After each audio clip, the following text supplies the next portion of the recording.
Rahmat dan salam tetap dilimpahkan kepada seorang nabi dan utusan yang paling mulia, yaitu Nabi besar Muhammad Shallallahu Alaihi Wasallam beserta keluarga dan para sahabatnya, karena beliau yang telah dinantikan syafaatnya di yaumil akhir nanti. Yang kami hormati Bapak Imam Baihaqi selaku Jenderal Dompet Duafa Hong Kong. Yang kami hormati Ustadz Kopri Nurzen LC yang mengisi materi pada siang hari ini. Yang kami hormati seluruh jamaah kajian online yang dimuliakan Allah Subhanahu wa taala. Adapun susunan acaranya sebagai berikut. Acara yang pertama pembukaan, kedua pembacaan ayat suci Al-Qur'an, ketiga sosialisasi media Dompet Duafa Hong Kong, keempat maufidah hasanah oleh Ustadz Kopri Nurzen LC dengan tema Hadis Arba'in 30, batasan-batasan syariat. Acara yang kelima, tanya jawab, dan 6, doa atau penutup. Untuk menyingkat waktu, marilah acara ini kita buka dengan bacaan basmalah bersama-sama. Bismillahirrahmanirrahim. Acara yang kedua yaitu pembacaan ayat suci Al-Quran yang akan dibacakan oleh Ukhti Hendriani. Waktu dan tempat kami persilakan.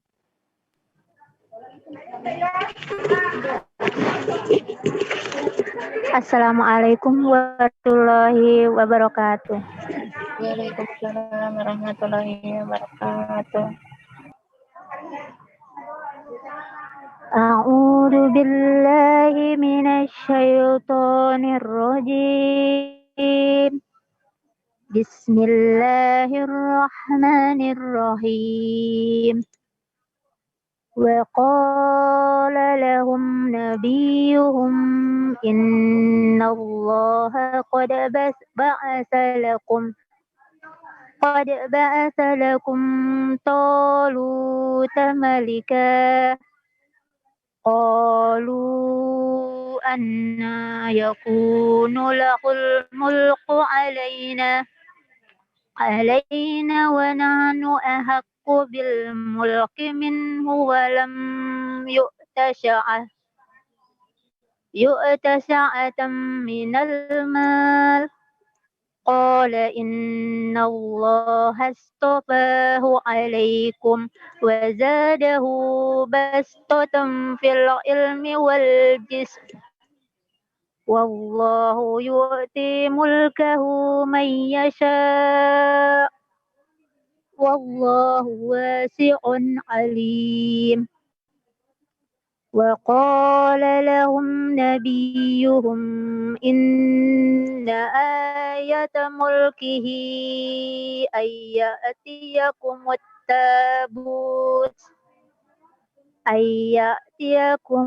tabutu fihi sakinatun min rabbikum wa baqiyatum mimma taraka alu Musa wa alu Harun tahmiluhul malaikah. Inna fi dzalika laayatan lakum in kuntum mu'minin.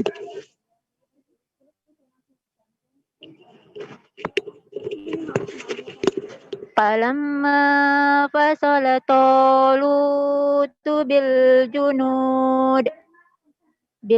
junudi qala inna allaha mubtaliikum binahar faman shariba minhu falaysa minni wa man lam yata'amhu fa innahu minni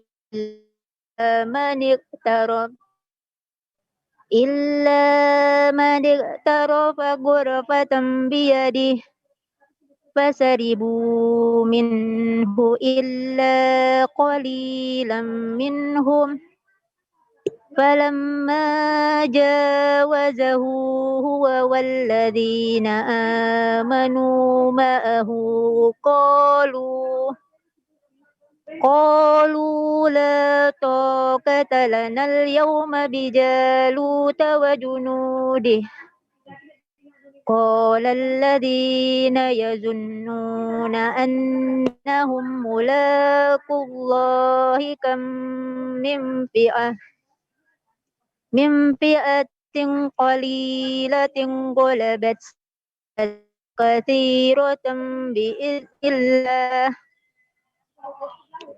والله مع الصابرين ولما برزوا لجالوت وجنوده قالوا ربنا أفرغ علينا صبرا وثبت أقدامنا وانصرنا على القوم الكافرين فهزموهم بإذن الله وقتل داود جالوت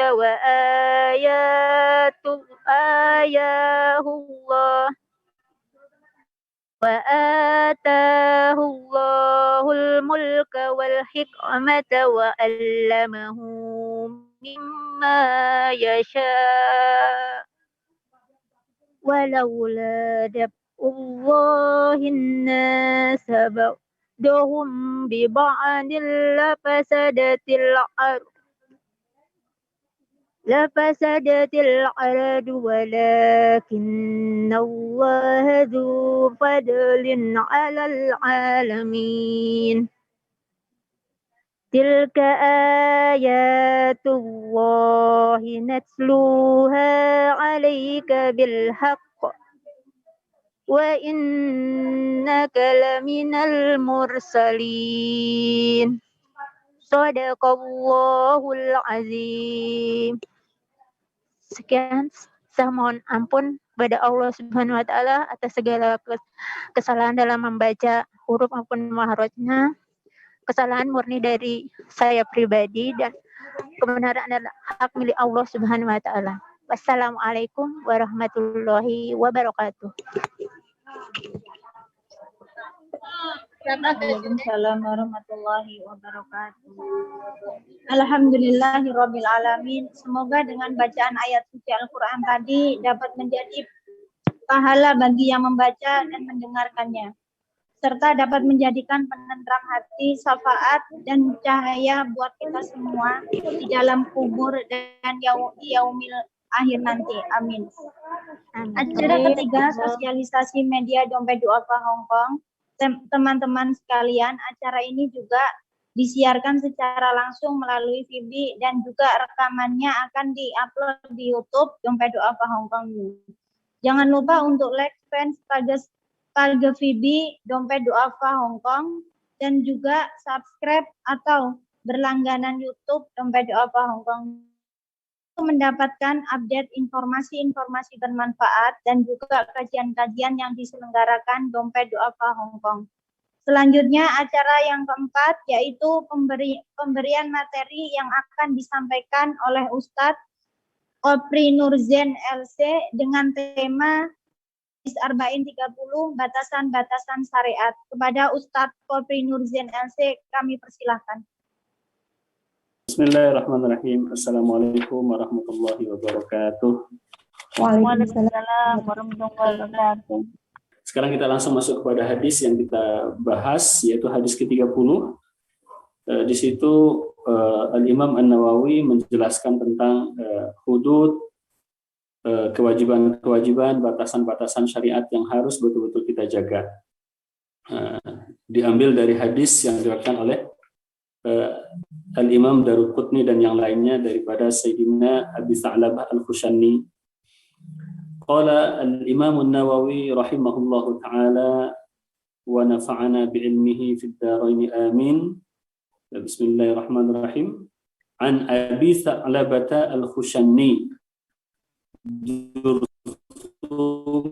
bin Nashirin an Rasulillah sallallahu alaihi wasallam qala inna Allah ta'ala farada fara'idha fala tudayyi'uha wa hadda hududan fala ta'taduha wa harrama asya'a fala tantahikuha wa sakata an asya'a rahmatan lakum ghaira nisyanin fala tabhasu anha.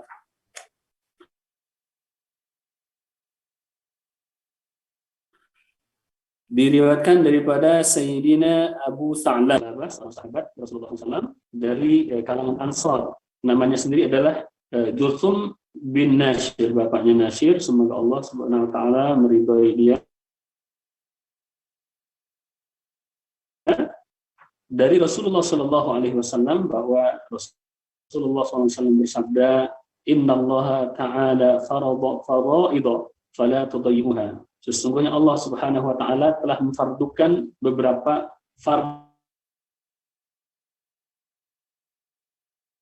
beberapa kewajiban, maka kewajiban yang Allah Subhanahu Wa Taala telah fardukan untuk kita ada yang terkait dengan hubungan kita dengan Allah Subhanahu Wa Taala, ada yang terkait dengan hubungan kita dengan sesama manusia, makhluk selain manusia, berupa hewan, berupa tumbuhan dan segala macamnya, lingkungan dan sebagainya. Yang difardukan oleh Allah SWT yang kaitannya dengan hubungan kita dengan Allah, yaitu diantaranya adalah ibadah-ibadah yang mahdoh, ibadah-ibadah yang diperintahkan kepada kita, yaitu sholat kita.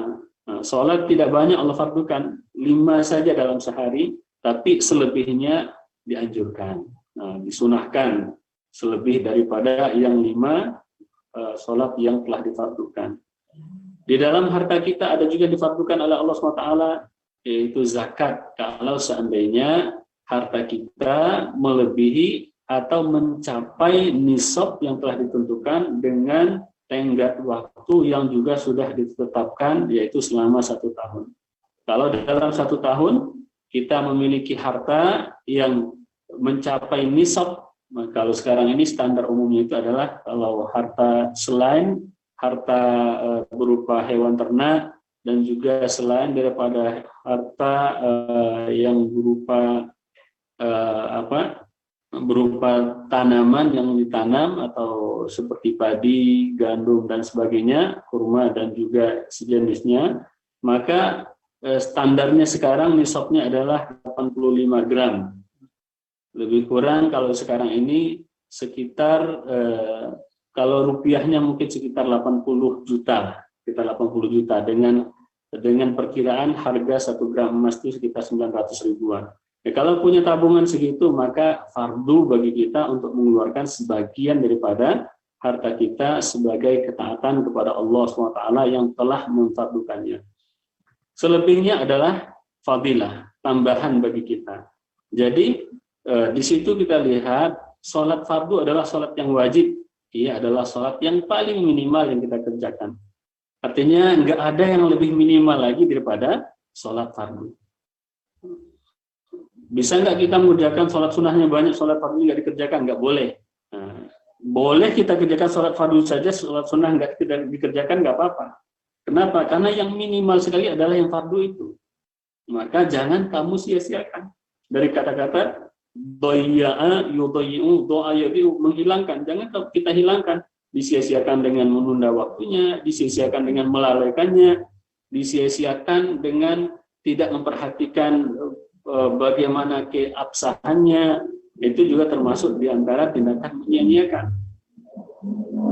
Atau lalai di dalamnya, sebagaimana di dalam ayat di dalam surat Al-Ma'un, fawailul lil musallin alladzina hum an salatihim sahun. Kala orang-orang yang salat, yaitu orang yang lalai dari salatnya, itu juga bagian daripada tadyi'ul al-faraid, menyia-nyiakan sesuatu yang telah difardukan oleh Allah Subhanahu wa taala.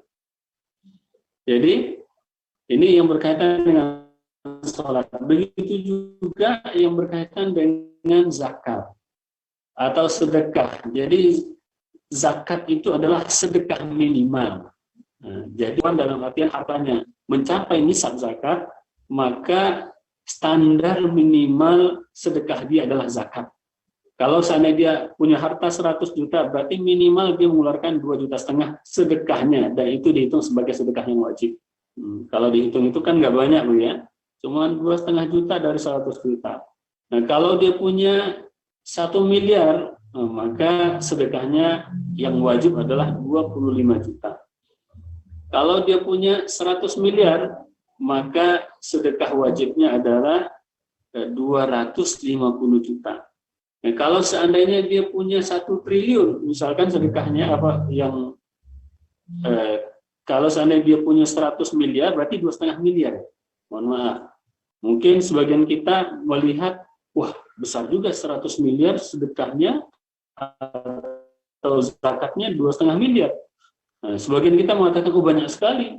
Kenapa? Karena kita memandang yang keluarnya, tapi kita tidak pandang yang kita simpan, yang disimpan berarti ada sekitar 9 miliar, yang dikeluarkan 2,5 miliar, itu tidak ada apa-apanya dibanding. Tapi sebagian kita karena ditanamkan rasa kikir di dalam dirinya, memandang bahwa yang 2,5 miliar ini sudah banyak. Yang dia pandang yang keluar. Nah, padahal yang biasa adalah standar yang minimal.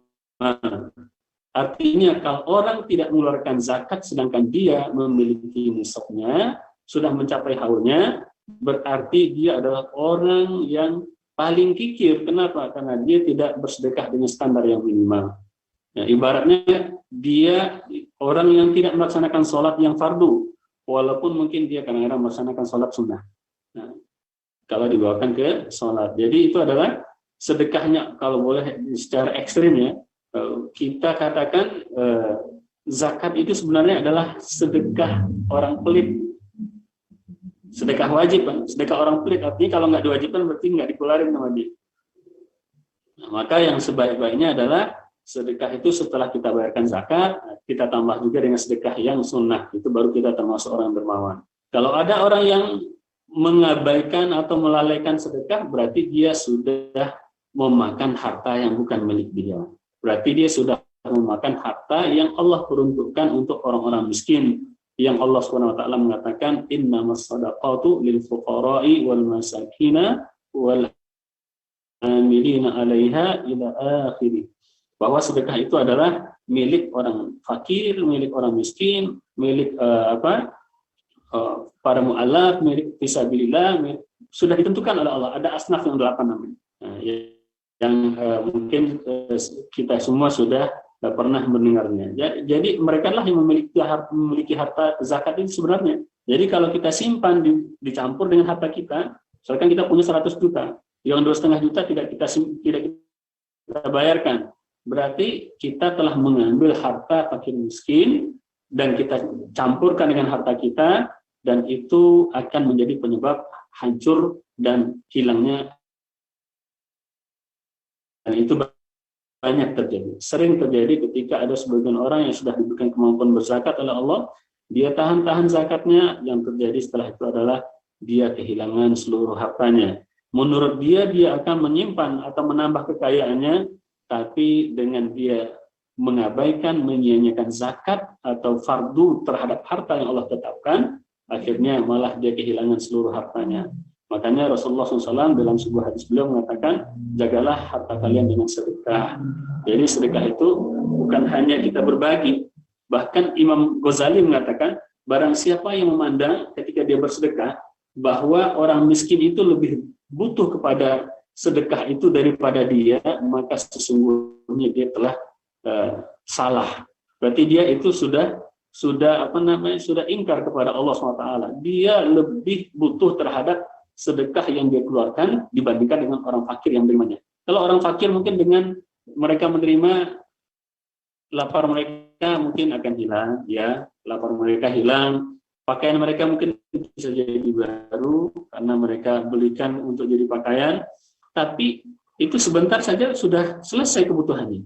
Tapi kalau orang yang menahan harta sedekah, dia tidak sumbangkan harta sedekahnya, dia tidak keluarkan harta sedekahnya, maka sesungguhnya itu akan menjadi azab bagi dia yang akan ditimpakan kepada dia pada hari kiamat nanti. Makanya pada hari kiamat nanti untuk orang-orang seperti itu akan dijadikan harta yang disimpan itu dijadikan dalam berupa emas oleh Allah SWT ataupun dalam berupa perak. Kemudian emas dan perak itu dijadikan sebagai alat yang akan membakar tubuh dia di dalam api neraka.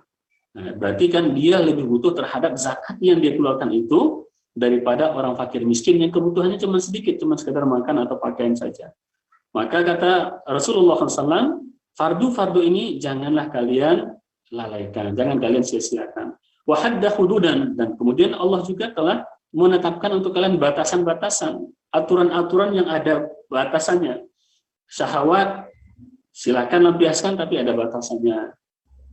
Kecintaan terhadap harta atau penguasaan terhadap harta silakan kalian kumpulkan tapi ada batasannya. Lewat daripada batas itu berarti kalian sudah melampaui batas. Maka Allah telah menetapkan batasan-batasan, maka kalian jangan langgar, jangan melewatinya. Ketika syahwat kita sudah dibatasi oleh Allah, silakan lampiaskan ke tempat yang halal dan itu berkah untuk kalian.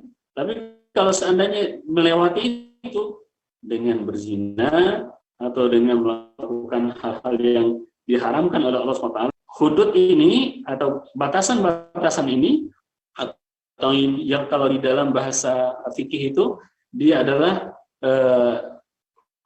sebuah pelanggaran atau sebuah ketetapan yang kalau seandainya dilanggar maka akan ada azab dunianya sebelum azab akhirat. Maksudnya apa? Kalau seseorang dia melampiaskan syahwatnya tanpa ada jalan yang halal atau tidak melalui jalan yang halal, maka ada balasan di dunianya, apakah itu dijilid ataukah itu dirajam. Maka namanya batasan. Ya, dia boleh melampiaskan syahwatnya tapi ada batasannya, jangan sampai keluar batas. Kalau keluar batas, kalau nggak dijilid berarti dirajam. Nah, dijilid itu adalah dicambuk, Ibu ya. Kemudian harta, ya silahkan kumpulkan harta, tapi jangan ambil harta orang lain. Kalau mengambil harta orang lain, maka dipotong tangannya. Jadi ada batasannya. Ketika keluar dari batasan itu, maka dia akan diberikan hukuman dunia sebelum hukuman akhirat. Makanya namanya had atau batasan. Kalau di dalam istilah fikihnya hukum hudud nih, hukum hudud. Jadi kalau ibu-ibu pernah dengarkan tentang hukum hudud, itu hukum-hukum yang berkaitan dengan perkara yang dibatasi oleh Allah. Ketika dilanggar maka akan ada hukuman dunianya. Nah, hukuman dunianya berupa rajam atau jilid dan sejenisnya. Wa harrama asya. Nah, dan kemudian Allah juga mengharamkan sesuatu atau banyak hal, maka jangan kalian langgar.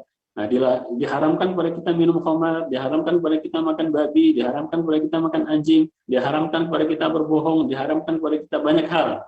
Maka untuk yang diharamkan itu jangan kalian lakukan. Fala tantahiku, jangan kalian kalian cemari diri kalian dengan melakukannya. Wasakata an asya. Nah, ini bagian yang keempat.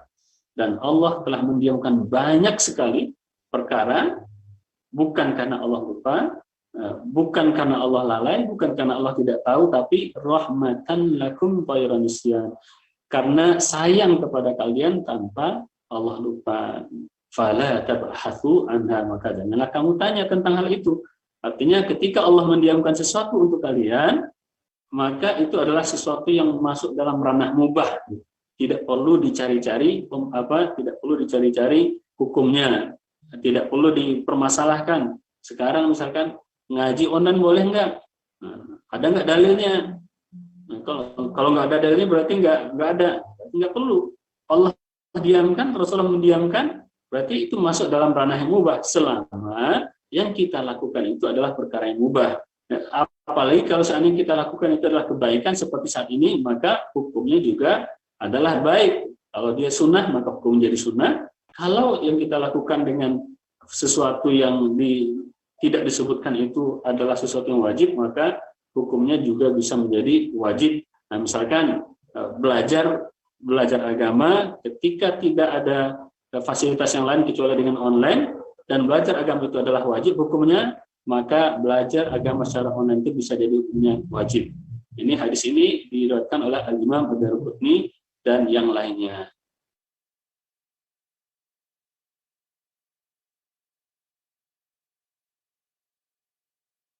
Nah, jadi itu dari saya sebagai, jadi saya minta maaf sekali Ibu nyari. Nah, silakan Ibu.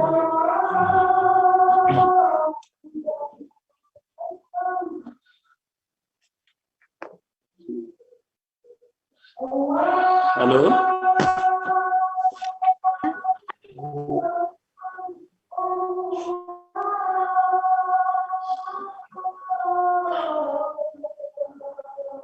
Alhamdulillah, semoga apa yang telah disampaikan oleh Ustadz bisa bermanfaat bagi kita semua di dunia wal akhirat, dan semoga apa yang menjadi cita-cita kita seiring dengan ridho ilahi Robbi, amin. Acara selanjutnya yaitu tanya jawab. Ya Pak Ustadz. Silakan Lanjut. Ibu. Silakan. Acara selanjutnya yaitu Ya, silakan, tanya jawab. nggak apa-apa. Monggo bagi yang mau bertanya, ibu-ibu jamaah kami persilahkan.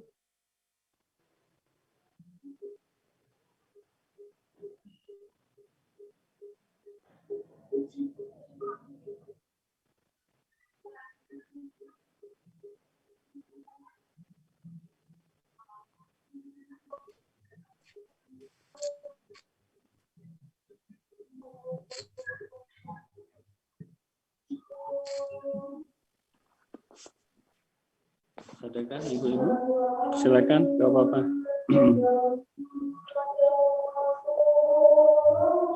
Tadi lama ya nunggu ya Bu ya? Hampir 2 Iya jam lama ya? Pak Ustadz. Saya minta maaf karena saya dikasih tahu 2 hari yang lalu, dan saya sebenarnya kemarin ingat, tapi tadi ada kawan yang manggil, saya jadi habis sholat langsung, karena habis ngaji juga tadi, jadi nggak kepikiran, jadi aduh saya minta maaf sekali, nggak ada, saya buka-buka WA juga nggak ada informasi pengingat gitu, saya minta maaf. Ya nggak apa-apa Pak Ustadz. Tidak apa-apa. Iya. Silakan kalau ada yang ditanyakan. Hadisnya insya Allah sangat jelas insya Allah. Jadi intinya ada yang difardukan, ada yang sudah dijadikan hudud. Hudud itu ada pelanggaran-pelanggaran yang berkafarat. Kafaratnya itu bisa rajam, bisa bayar denda dan potong tangan dan sejenisnya. Dan kemudian yang diharamkan itu berarti sesuatu yang tidak dijelaskan hukumnya di dunia. Diharamkan khamar, nah, ada hukumannya di dunia. Diharamkan babi, kan nggak ada. Nah, kalau babi berarti termasuk yang jangan langgar. Anjing juga demikian. Dan Allah diamkan banyak hal, misalkan bekerja bagi perempuan, apa hukumnya didiamkan. Nah, tidak disebutkan, bahkan dalilnya juga ada yang menyatakan boleh, maka itu nggak usah terlalu dipermasalahkan. Nah, dan juga banyak hal yang lainnya, termasuk acara kita sekarang ini. Wallahu a'lam bishawab. Nggak ada yang tanya. Lanjut aja ya.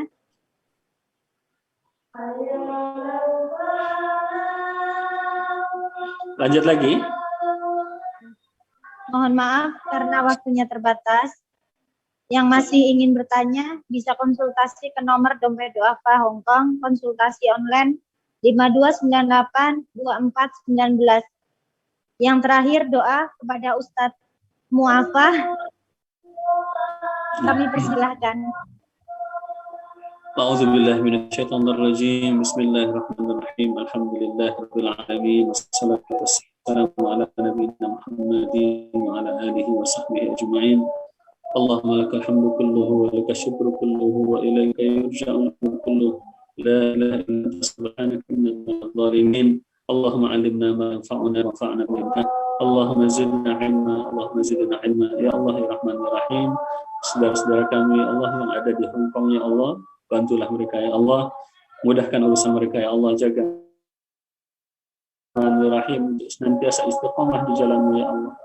Jaga mereka dari tangan-tangan jahil, jaga mereka dari tangan-tangan jahat yang menyakiti mereka ya Allah. Berikan kepada mereka rezeki yang halal, yang baik, luaskan kehidupan mereka ya Allah, luaskan hati mereka ya Allah, jadikan mereka hamba-hamba yang faham agama, mudahkan dalam menjalankan agama di negeri itu ya Allah, ya Arhamar Rahimin. Karuniakan kepada mereka kesehatan, kepada anak-anak mereka, kepada keluarga mereka ya Allah, karuniakan keberkahan untuk mereka ya Allah, ya Allah ya Rahman ya Rahim. Jadikanlah perantauan mereka sebagai perantauan kebaikan ya Allah, yang akan mendatangkan keberkahan untuk mereka, untuk anak-anak mereka, untuk keluarga mereka ya Allah, untuk bakti mereka kepada orang mereka ya Allah.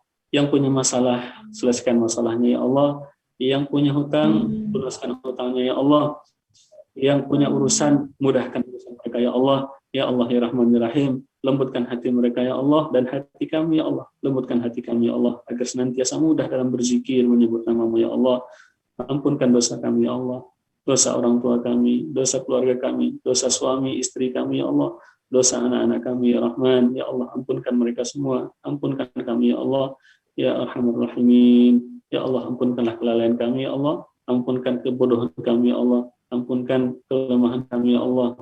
La ilaha illa anta subhanaka inna kunna minadh dhalimin. Rabbana atina fid dunya hasanah wa fil akhirati hasanah wa qina adzabannar. Wa sallallahu ala nabiyyina Muhammad wa ala alihi wa sahbihi wasallam. Wa akhiru da'wana alhamdulillahi rabbil alamin.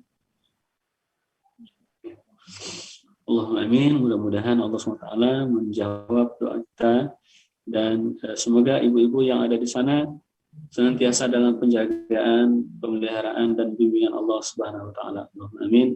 Mohon maaf sekali lagi dari saya, dan selamat kembali beraktivitas kepada ibu-ibu. Saya sudahi dengan doa kafaratul majlis. Subhanakallahumma hamdika asyhadu an la ilaha illa anta astaghfiruka wa atubu ilaik. Wassalamualaikum warahmatullahi wabarakatuh. Waalaikumsalam warahmatullahi wabarakatuh.